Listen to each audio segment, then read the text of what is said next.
he is naked. And he is jata kalapa. His hair is in a bunched hair. It's not properly combed and maintained properly.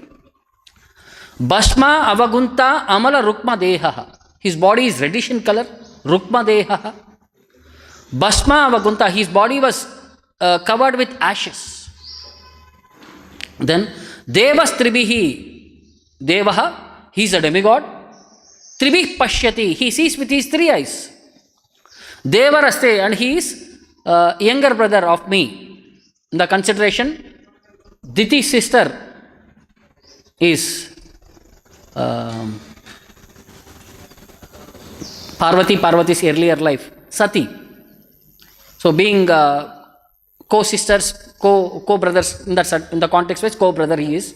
He's in relation, in a social relation, he is like a brother to me. So we have to be very careful because he is all powerful and he can see past, present and future. So in the purport, Prabhupada is explaining about what is the position of Lord Shiva. So he is powerful, far more powerful than any living entity up to Brahma. Yet he is not on an equal level with Lord Vishnu. His position is in between living entities and Lord Vishnu category. So he is beyond living entities and below Lord Vishnu. Since he is almost like Lord Vishnu, Shiva can see past, present and future. So Brahma Samhita compares Lord Shiva's position with curds. If Lord Vishnu is like milk, if milk is transformed, it becomes curds. But curds and milk are of one quality, but curds cannot become milk again. So it's a transformation. So, and Rupa Goswami also in Nectar of Devotion, he has analyzed the qualities of living entities to Lord Vishnu, to Lord Shiva and to Lord Krishna. He says there are 64 qualities which are unique with Lord Krishna. Then Lord Vishnu possesses only 60 qualities, that is 93% of Krishna's qualities. Then Lord Shiva, he consists of 56 qualities, that is 85% of the qualities. Then the living entity Brahma with maximum 78% of the Lord's qualities, that is 50 qualities he will possess. That we possess, but in the quantity wise, Lord will have unlimited quantity. We are minute in the quantity also. So in that way, Lord Shiva is in between living entity and Lord Vishnu's category. So one of his eyes is the sun, another is like the moon, and his third eye, which is in between the eyebrows, is like the fire. So he lives mostly in the crematorium where dead bodies are burnt and the whirlwind dust of the crematorium is his bodily dust. See, he is a renounced personality, not attached with family, opulences, any of these things. He doesn't even maintain his body properly. So because he is very compassionate towards people who are in that ignorance category. So he wants to attract them by staying one among them. He wants to give opportunity for them also of the demoniac, ignorant people in the tamoguna, grossest form of tamoguna, to be delivered. He is giving compassionately his association to them. So what warning did Kashyapa give to Diti? Kashyapa warned his wife because Lord Shiva would see their sexual indulgence, the time was not appropriate. The time in which they are trying to engage is called as Asura Sandhya Vela. It is neither day nor night, it is the conjunction, twilight area. So there are two things in this perspective. One, materially it is inauspicious, but spiritually it is very auspicious. Like twilight, early morning, Brahma Muhurta time, it is twilight. It is very auspicious. Even in the evening time, it is very auspicious for spiritual activities. But generally they say materially three things should not be done during this twilight, evening twilight. One should not sleep at that time. So what happens if we sleep? It will be a restless sleep. People will have uncomfortability when they sleep also. And the dreams will be of horrible nature. So it will be a restless sleep. Then the second thing is that it is not recommended to eat at that time for materially karmis. But prasadam, this is beyond the perspective. For material consideration, this is not recommended. Then third thing is to engage in sexual activities at this time. So the third reason is mentioned here because this is Asura Sandhya Vela. So it will have an impact in a negative perspective. So what is that impact? Diti might argue that they may enjoy sex life in a private place. But Kashyapa reminded her, Lord Shiva has 3 eyes and one cannot escape his vigilance. The forbidden time for sexual intercourse would be noted by Lord Shiva, and Diti would meet with proper punishment by giving birth to a child of ghostly character or a godless impersonalist. So Kashyapa could foresee, because he is also a great Rishi, he has done tapasya, so he could understand the situation. If something has to be engaged in a wrong time, the result will be in a not proper perspective. You will have a child, but he will not be of devotional qualities. He will be of a ghost or demoniac qualities or an atheistic temperament. So, once Prabhupada was asked, what is the position of Lord Shiva by a devotee? So, Prabhupada explains, Lord Shiva is a demigod, but he is higher than all other demigods, even up to the point of Brahma. How we can say? Because in spiritual realization, he is much advanced. So when Brahma also, see, if you see, there was one context-wise, in the 4th canto, we see Daksha offends Lord Shiva. After that, so many incidents happened. Daksha's head was chopped off, and the entire sacrifice was brought to a halt. His wife was commit suicide, Sati commit suicide. Later, all the demigods went to Lord Shiva's place to pacify him. So in the demigods, Lord Brahma was also there. So Brahma, when he went there in front of Lord Shiva, materially Brahma is the father of Lord Shiva. But spiritually, Lord Shiva is more advanced than Brahma. So Brahma offers prayers to Lord Shiva.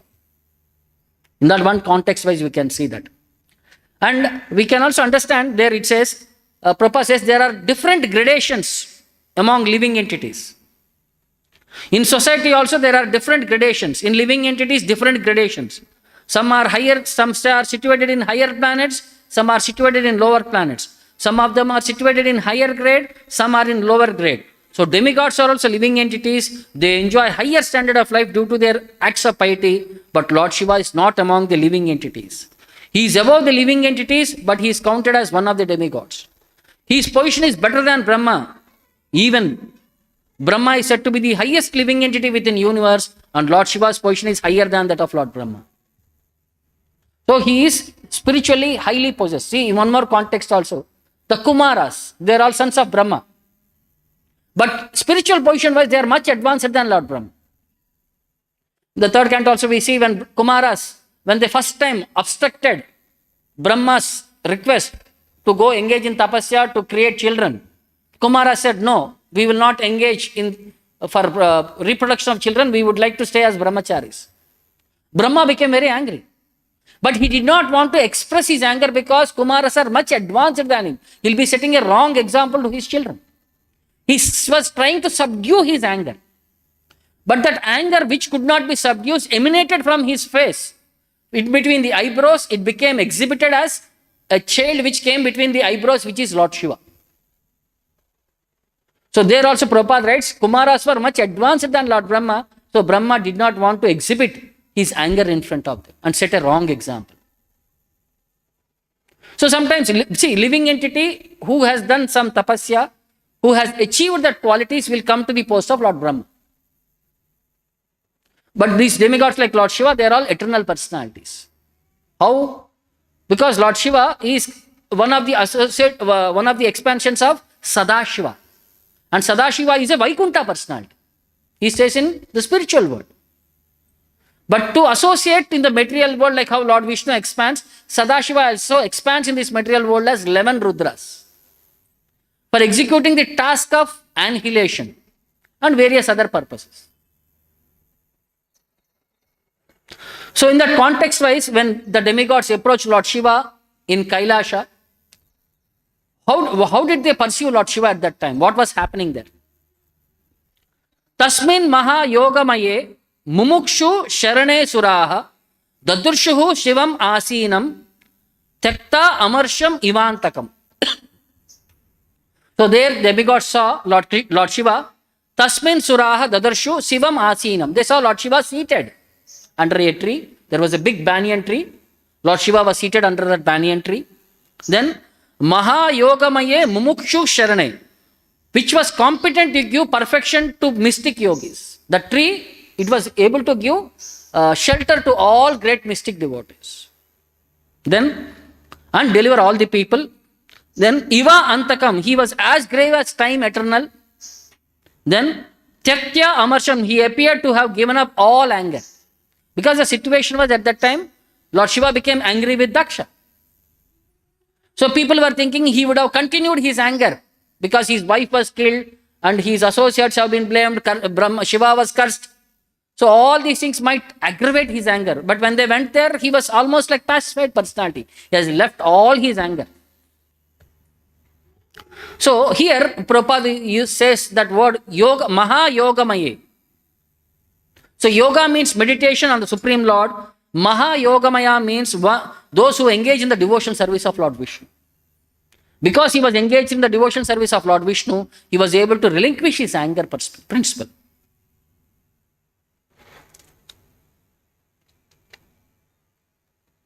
And it also indicates that there were many great yogis and devotees meditating on the form of Lord Vishnu in that area, in that assembly.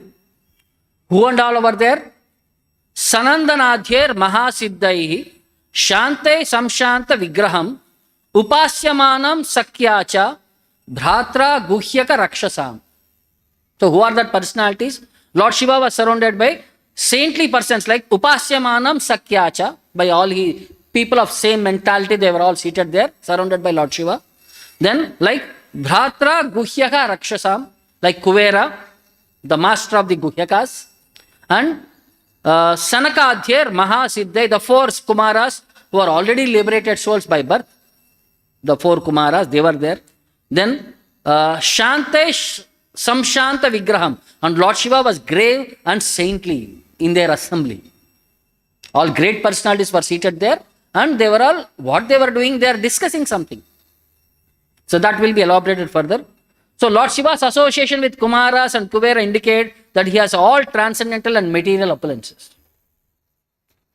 So it indicates Kumaras represent transcendental qualities, opulences, and Kuvera indicates the material opulences. Everything is at his disposal. Then Vidya Tapo Yoga Patam Astitam Tam Adishwaram Charantam Vishwa Suhrudam Vatsalya Loka Mangalam. So Astitam Tam Adishwaram, Lord Shiva situated in the perfection as the master. Tam Adishwaram, you see, Adishwara means master. Of what? Vidya Tapa Yoga Patam Charantam. Of the senses, of the knowledge, of the fruitive activities and the path of achieving perfection. He is the master for all these things. Then Vishwa Suhrudam, he is the friend of the entire world. And Vatsalya Lokamangalam, by virtue of his full affection for everyone, he is very auspicious. Vatsalya, out of compassion, out of affection, Vatsalya, he is Lokamangalam or Vishwamangalam. He is auspicious for the entire world. So, Lord Shiva's qualities are enumerated here. It is said, he is full of wisdom and tapasya, austerity, and he is considered as Adishwaraha, means controller, and particularly the controller of his senses. One who is master of his senses, like a ghost Swamy. So to control anger means to control the senses means it is the highest perfection. That's why he is mentioned here as Adishwaraha. So Lord Shiva, by his actions, he is teaching to all living entities how to engage in devotional service 24 hours a day. Jai Shri Radha Govinda ki. And he is described here as auspicious, Lokamangalam, because he is good fortune personified for all conditioned souls. If you associate with him in the material perspectives, you will get material benefit. If you associate with him in the spiritual perspective, you will get spiritual benefits. So in that way, you are auspicious, either material or spiritual. You will get all good fortune only from him. Next. Lingam cha tapasa vistam basma danda jatajinam angena sandhyabrata rucha chandralekam cha bibratam. Then his bodily description is explained here. Ajinam, he was seated on a deer skin. what was Lord Shiva seated? He was seated on a ajinam, deer skin, and tapasa vishtam, and was practicing all forms of austerity.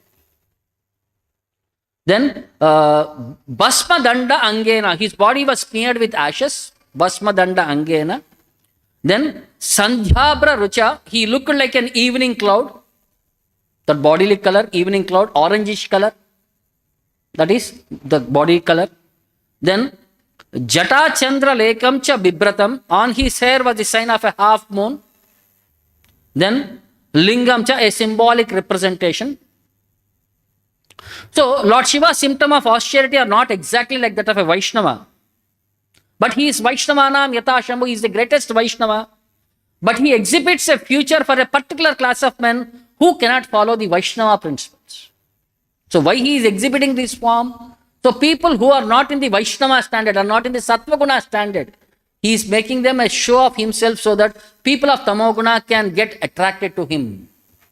His compassion for the other people who are not able to associate the Vaishnava philosophy.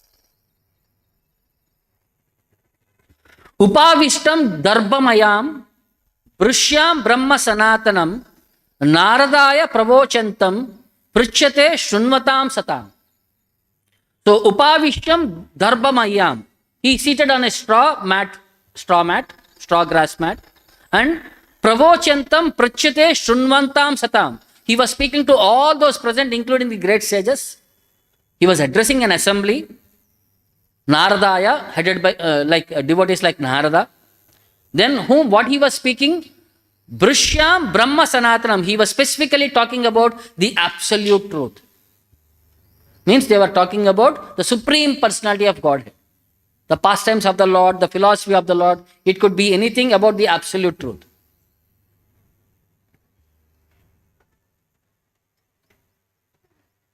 So the importance of sitting on the straw mat, it said, by sitting in such place is accepted by persons who are practicing austerities to gain understanding of the absolute truth.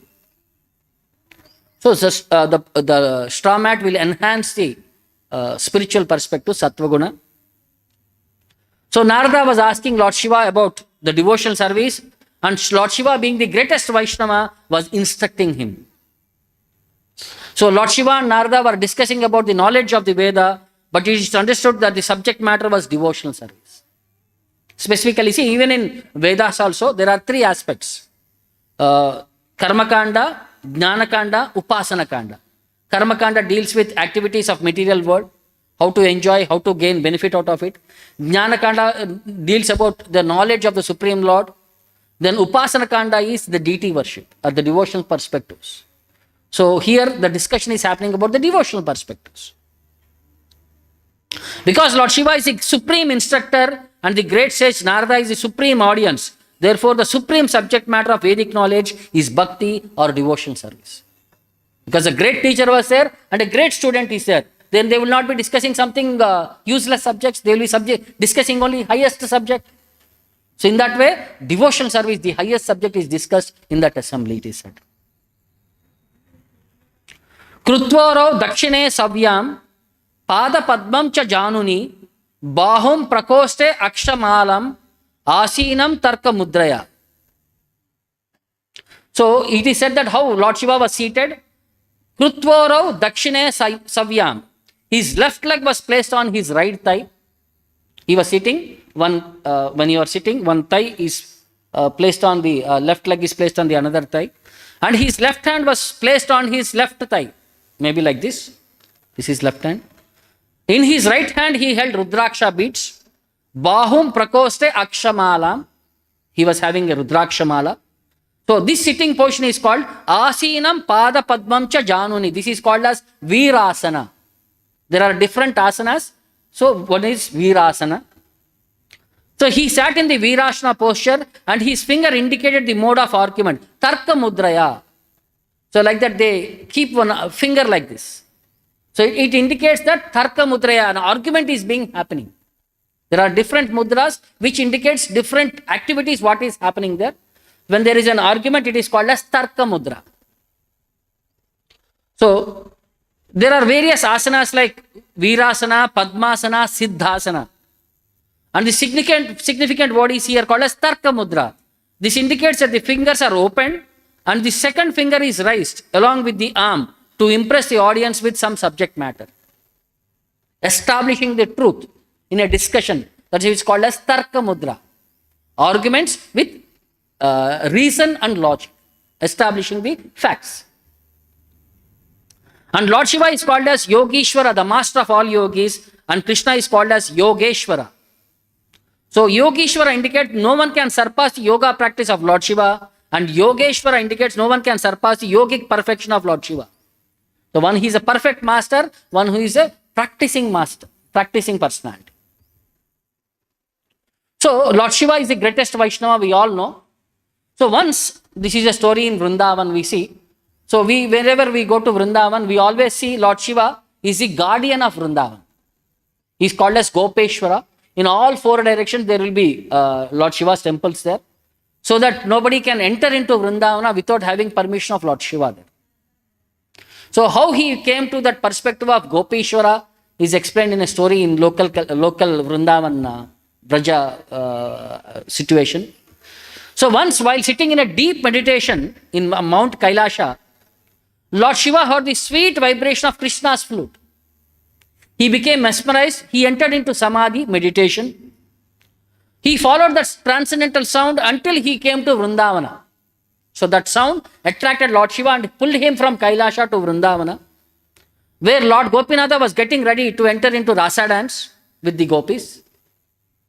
So desiring intensely to join this Rasa dance, he came to the entrance of the Rasa Sthala and he was stopped by Yogamaya, who told him no males except Krishna are allowed entry into this. Firstly, you must have a woman form, gopi form, like a milkmaid, a Brajabasi gopi. Only then you can enter into this Rasa Sthala. So then Lord Shiva became little depressed. I am not able to enter. I could not see the pastimes of my dear Lord. How can I get this opportunity? Then he prayed to Yogamaya, please be bestowed upon me. Then Yogamaya suggested her, you go to Vrindadevi, she can help you. So Lord Shiva approaches Vrindadevi, then Vrindadevi suggests him to go and take bath in a Manasa Sarovara lake near the Rasasthali, so that when he takes a dip inside and comes out, he will be like a gopi. Lord Shiva becomes a gopi. But still here his jata jota, that snake and all these things are little odd things are there. So easily you can identify, but 3 eyes symbol is there. So then then Vrindadevi takes her Gopeshwari into the Rasa dance and she will make him stand in one corner. Then Krishna starts dancing, he will enjoy the Rasa dance and everybody were enjoying. Even Lord Shiva was dancing, he was also taking part in the Rasa dance. He was blissfully in the dance, he forgot everything and all. After some time, Lord Krishna said, Arey, today I am not enjoying this dance. I think some intruder is there here. Some male has come here. I am not feeling that rasa here. So then they said, no, there is no chance a male can come. Then Lord Krishna said, Lalita, you go and check everyone. So Lalita went and removed all the covering wheels of all the gopis and saw whether any males are there in that form, dressed like a woman. She came and said that there are no, but I found one gopi very something different. What Lord Krishna said, what? This gopi had 3 eyes. And something, it's like an odd personality for a natural gopi to have other than 2 eyes. Then Lord Shiva said, bring that gopi to me. So when he was brought, Lord Krishna became very happy and said, so you have got this opportunity to see my visualization of Rasa dance. So this is sufficient for you. From today, you become the gatekeeper. Nobody should enter into this Rasa Leela area without your permission. No males are allowed. So you have got this opportunity. So you are like a boundary for this Rasa Leela place, and you take care of this protection of this place so that no intruder can come into this perspective. So in that way, he was blessed. He became Gopeshwar Mahadev. So Prabhupada says in the purport there, generally the gopis worship Lord Shiva. With what intention? They worship Lord Shiva to have Lord Krishna as their husband. So they were worshipping Katyayani to have Lord Krishna as their husband. So worshipping demigods is not something wrong if you are not asking anything for material benefit. So like if we go to any superior, we ask them to bless us so that we become advanced in Krishna consciousness. So in that way, the gopis were also praying that they get Krishna as their husband. In that way, they were worshipping Lord Shiva. So it is not a wrong thing at all.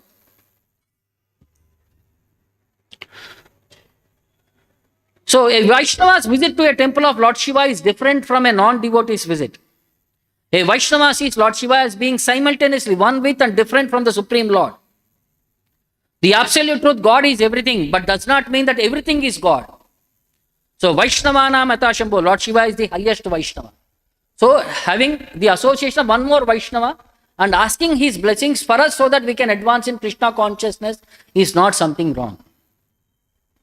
So the prayer that was offered to Lord Shiva, it is said, Vrindavani Pate Jaya Soma Soma Maule Sanandana Sanatana Naradheya Gopishwara Vraja Vilasi Yughangri Padme Prema Prayacha Nirupadi Namo Namaste.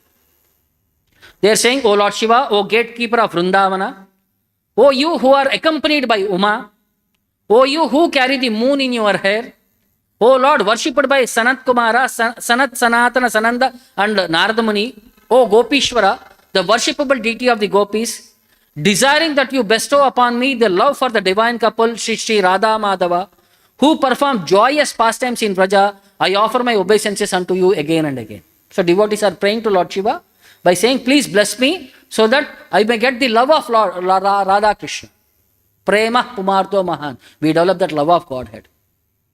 So in that way, it is a proper position, taking blessings of a senior Vaishnava. Similarly, there is one more perspective about this Shivaratri. Many people have no idea what is this we celebrate upon. So there are 3-4 reasons why they celebrate Shivaratri. So it is said that Parvati did tapasya and prayed and meditated on this day to remove all the evil that might befall her husband. So since then, Mahashivaratri is believed to be an auspicious occasion for women to pray for the well-being of their husband and sons. So unmarried women prays for a husband like Shiva, who is considered to be an ideal husband. And it is said that Lord Shiva and Parvati got married on this specific day. This is one more reason. Then this is said that one more reason was on this Samudra Mantana happened on Shivaratri, Lord Shiva drank the poison. This is the third reason. Then the fourth reason says, once Shiva and Parvati, when they were there, Parvati was very playful. She came and forward and closed his eyes from the backside. And suddenly the entire world became without light. It was full darkness. The sun and moon, when they are covered, where is light? In that way, the whole world became into darkness. Everybody were very anxious. To remove their anxiety, Lord Shiva opened his third eye, which is full of fire. So with that fire, he illuminated the entire world. In that way, the third eye got manifested. This is one more reason, they say. So there was one king by name Chitrabhanu of Ikshvaku dynasty, so who was ruling this Jambu Dvipa. So he was observing a fast with his wife on the day of Shivaratri.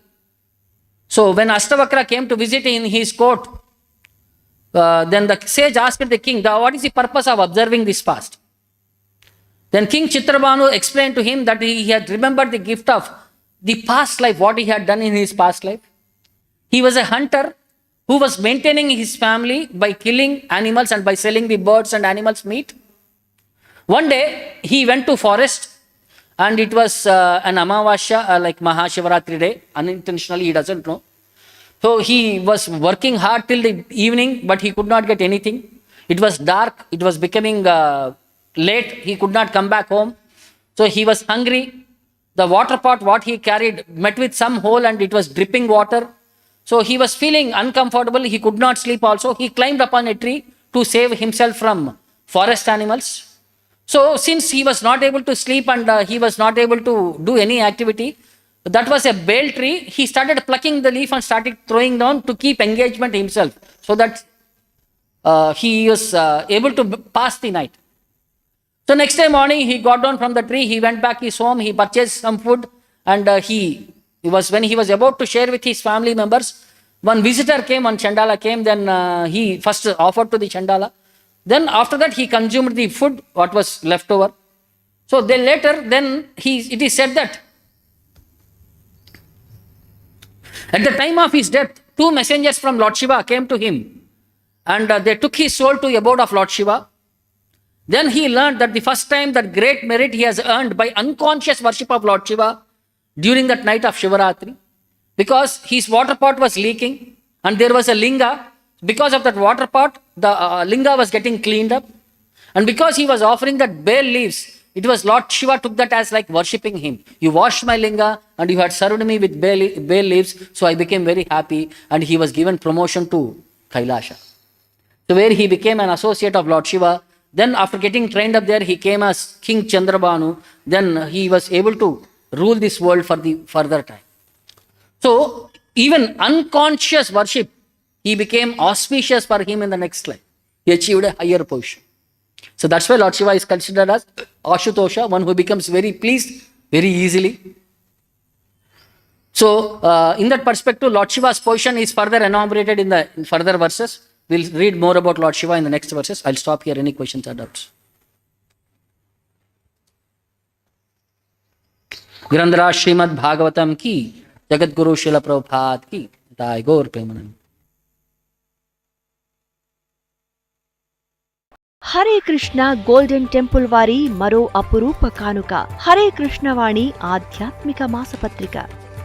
ఇప్పుడు mobile app ద్వారా కూడా సులభంగా పత్రికలు చదువుకునే సౌకర్యం, వార్షిక సభ్యత్వం, భగవద్గీత, భాగవత ప్రవచనాలు, స్ఫూర్తి సందేశాలు, ఇంకా మరెన్నో సదుపాయాలతో హరే కృష్ణవాణి మొబైల్ యాప్ నేడే డౌన్లోడ్ చేసుకోండి. మరిన్ని వివరాల కోసం కాల్ చేయండి 9133107700.